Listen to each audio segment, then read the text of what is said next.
the situation rather than making it more complicated. Kaseng Hspdp Youth Wing negasi kalarai banyak Kynduh ikin Nongialam Jong ki Seng Saiñ Pyrthei bat ki ki han ha Delhi halor ka jing dawa jong ki ban penyok no la ka jong ka jela na ka benta ka rilum KHASI jaintia habe kren bikin nong thok khubor u president Kaseng Hspdp Youth Wing uba san dondor renta tiang ula pentip bakin sa lech Delhi hakatayo ka ba arjong ubenai no pra banyak kren halor ka ni ka benta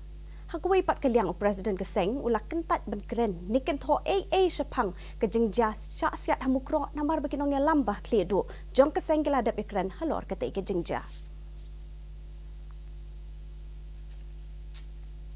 That the founding president of the party also, he has seen a vision that the only way to give a good governance to the people, especially of the indigenous KHASI Jaintia, is by getting a separate state of our own. We have been seeing in the press and in the social media platform that reservation policy is one of the much heated debate that is going on. KHASI Jaintia state is the solution for our future and especially the indigenous people of our state. Nongialam berim Kaseng NPP but MDC